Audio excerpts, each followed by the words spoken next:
தந்தை மட்டுமல்ல, தாயும் அவர்தான். எனக்கு மட்டுமல்ல, ஏவாவேல் அவர்களைப் போல லட்சோப லட்ச உடன்பிறப்புகளுக்கு தந்தையாய், தாயாய், தலைவராய் இருந்து நம்மை எல்லாம் வளர்த்து போற்றி அற்புத ஆளுமைதான் தலைவர் கலைஞர் அவர்கள். கழகத்தைச் சேர்ந்தவர்களே மட்டுமல்ல, பல்வேறு துறைகளை சார்ந்திருக்கக்கூடிய பலரையும் அரவணைச்சவர் தலைவர் கலைஞர் அவர்கள்.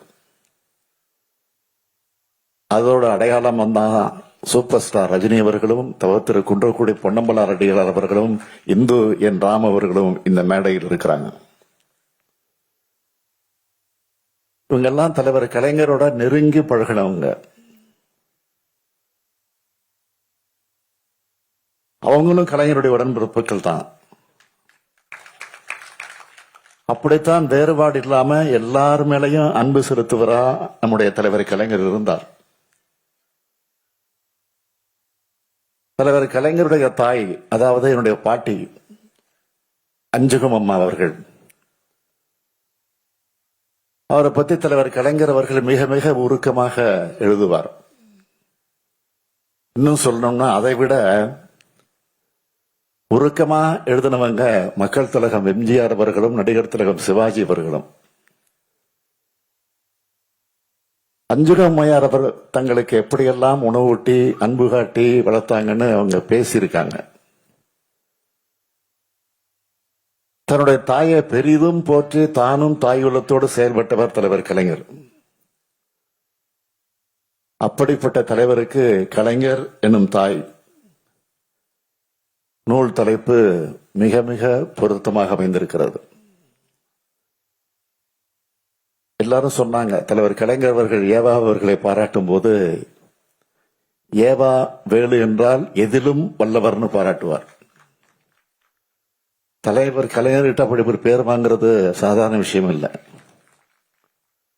அவரோட பழகின அத்தனை பேருக்கு நல்லா தெரியும். அதுல சீனியர் துரைமுருகனுக்கு நல்லாவே தெரியும். 2011ஆம் ஆண்டு வேலுவினுடைய மகன் கம்பன் திருமணத்தை நடத்தி வச்சு நம்முடைய முதலமைச்சராக இருந்த தலைவர் கலைஞர் அவர்கள் பேசினப்போ இதை குறிப்பிட்டு சொன்னார். அப்ப உணவுத்துறை அமைச்சராக இருந்த ஏவா வேலு அவர்கள் ₹1 1 கிலோ அரிசி அந்த திட்டத்தை சிறப்பா செயல்படுத்தினதை குறிப்பிட்டதோடு, ரேஷன் கடைகள் செயல்பாட்டை பாராட்டி தமிழ்நாட்டை மற்ற மாநிலங்களும் பின்பற்றணும்னு உச்சநீதிமன்றம் பாராட்டினதை சொல்லி, வேலுவை போன்ற ஆற்றல் பெற்றவர்களாக அனைத்து அமைச்சர்களும் வரணும்னு பாராட்டினார் நம்முடைய தலைவர் கலைஞர் அவர்கள். அதே போல தலைவர் கலைஞர் அவர்கள் சொன்ன இன்னொரு முக்கியமான பாராட்டு இருக்கு. நான் மனசுல என்ன நினைக்கிறேனோ அதை என் வாயால் சொல்லாமலேயே என் கண் அசைவின் மூலமாகவே அதை உணர்ந்து செய்து முடிக்கிற ஆற்றல் உள்ளவர்கள் தம்பி வேலு அவர்கள் தான் முதலிடத்தில் இருக்கிறார் என்று பாராட்டினார். இன்று எனக்கும் அதுபோல்தான் வேலு இருக்கிறார். 6வது முறை கழக ஆட்சி அமைஞ்சதும் பொதுப்பணி மற்றும் நெடுஞ்சாலைத்துறை அமைச்சர் பொறுப்பை நான் வேலு அவர்களிடத்தில் ஒப்படைச்சேன். சென்னையில கலைஞர் நூற்றாண்டு உயர் சிறப்பு மருத்துவமனை, கிண்டியில, மதுரையில கலைஞர் நூற்றாண்டு நூலகம், கலைஞர் நூற்றாண்டு ஏறுதழுத அரங்கம், ஜல்லிக்கட்டு, அதே போல திருவாரூர்ல கலைஞர் கோட்டம், அதெல்லாம் வேலுனுடைய திறமைக்கு சாட்சியா இன்னைக்கு விளங்கிட்டு இருக்கு. ஏன் அண்ணா அறிவாலயத்தில் முரசொலி அலுவலகத்தில் அமைக்கப்பட்ட கலைஞர் சிலை அமைச்சவரும் அவர் தான். இவை எல்லாத்துக்கும் தலையாய சாதனை தான் கடற்கரையில் அமைந்திருக்கக்கூடிய கலைஞர் உலகம். அதைத்தான் நம்முடைய சூப்பர் ஸ்டார் குறிப்பிட்டார். அதை பார்க்கிறவங்க எல்லாரும் வியந்து போகும் அளவுக்கு அதை அமைச்சு தந்தவர் நம்முடைய வேலு அவர்கள். அவர் பொதுப்பணி மற்றும் நெடுஞ்சாலைத்துறை அமைச்சர் மட்டும் இல்ல, கழகத்தை பொறுத்த வரைக்கும் சொன்னா சிலைகள் துறை, மணிமண்டபங்கள் துறை, விழாக்களை ஒருங்கிணைக்கிற துறை, சிறப்பு மலர் தயாரிக்கிற துறை, புத்தகங்கள் அச்சிடுகிற துறை, நினைவு பரிசுகள் வழங்கக்கூடிய துறைன்னு எத்தனையோ துறைகள் வேலுவரிடத்தில் தான் இப்ப இருக்கு.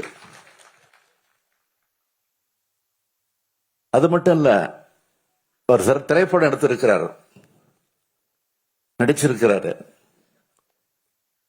கூத்து கட்டுவாரு, சினிமாவிலையும் நாடகத்திலையும் நடிச்சிருக்கிறாரு.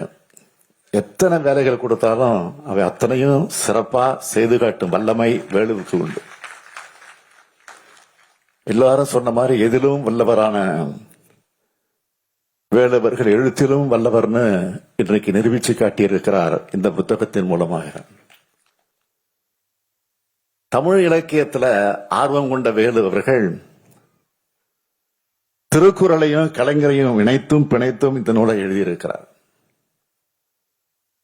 திருக்குறள் பாதையில கலைஞர் எப்படி நடந்து காட்டினார்னு பொருத்தமான குறள்களை தேர்ந்தெடுத்து இணைச்சு எழுதியிருக்கிறார். இந்த புத்தகத்தில் இருக்கிற ஒவ்வொரு கட்டுரைகளோட தலைப்புகளுமே தனியா ஒரு புக் டைட்டில் மாதிரி இருக்கு. ஓலையில் பூத்த குறிஞ்சி மலர், கருணையும் நிதியும் கலைஞரான கதை, 5ஆம் தமிழ்ச்சங்கம், அண்ணன் கலைஞர், காலத்தை வென்ற காவிய திருமகன், தமிழின் தலைவாயில் தமிழரின் கலைக்கோயில், இப்படி அழகான தலைப்புகளை எழுதியிருக்கிறார். கலைஞர் எழுதினா தமிழ் கொட்டும் என்பது எவ்வளவு உண்மையோ அதுபோல கலைஞரை பற்றி எழுதினாலும் தமிழ் கொட்டும் என்பதற்கு கலைஞரினும் தாய் நூலும் ஒரு எடுத்துக்காட்டு. மிசா காட்சிகளை விவரிக்கும் போது நானும் இந்த புத்தகத்தில் வரேன். நான் தாக்கப்பட்ட காட்சிகளும் இந்த புத்தகத்துல சொல்லுது. அந்த காலகட்டத்தில் தலைவர் கலைஞர் எப்படி செயல்பட்டாருன்னு வேலுனுடைய சொற்களால் படிக்கும் போது நான் உணர்ச்சி வசப்பட்டேன். எனக்கு ஒரு நிகழ்வு நினைவுக்கு வருது. மிசாவில் கைது செய்யப்பட்ட கழக உடன்பிறப்புகளை அவங்க குடும்பங்கள் பார்க்க அனுமதிக்கணும்னு தலைவர் கலைஞர் சிறைத்துறை கிட்ட போய் வாதாடுறாரு. ஆனா அவங்க என்ன மட்டும், உங்க மகனை மட்டும் இங்க சந்திக்க அனுமதி தரோம் அப்படின்னு சொன்னாங்க. ஆனால் அந்த சமயத்திலும் மற்ற தோழர்கள், கழக தோழர்கள் அவங்க குடும்பங்களை சந்திக்க அனுமதிச்ச பிறகுதான் என்னுடைய மகனை நான் சந்திப்பேன்னு தலைவர் கலைஞர் சொன்னார். கடைசியா தான் நான் சந்திச்சார்.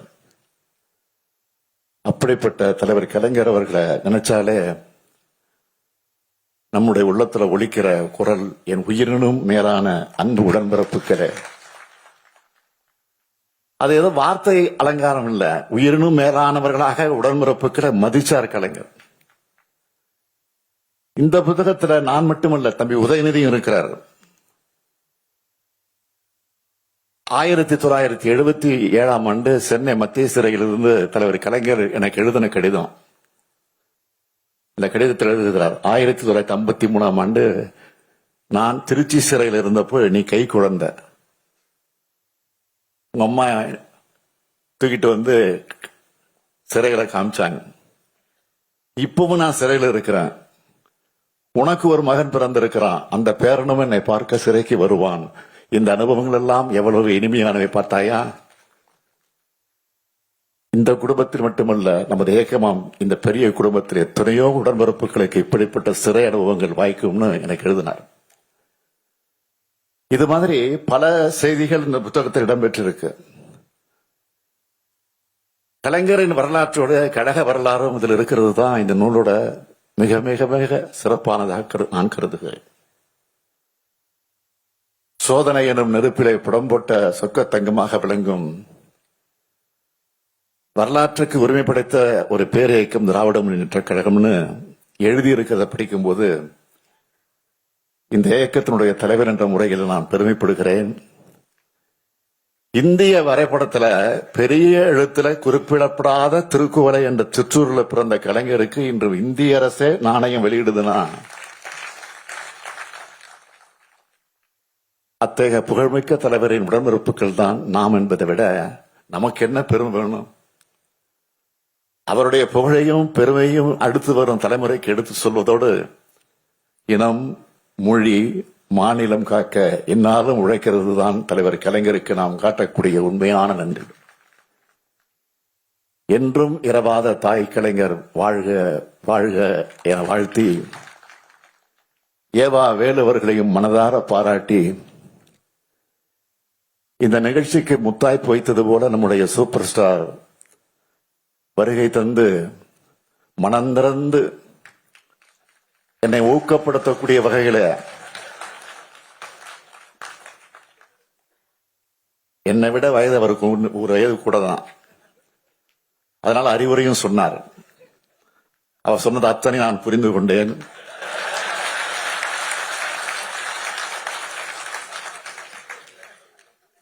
பயப்பட வேண்டாம்,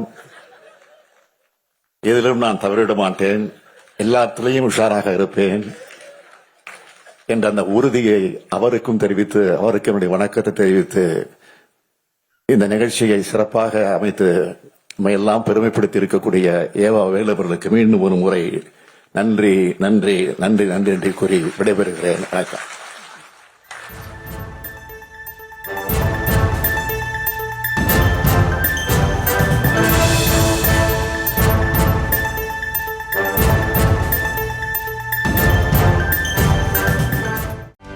செய்திகளை உடனுக்குடனும் துல்லியமாகவும் தெரிந்து கொள்ள சப்ஸ்கிரைப் பண்ணுங்க.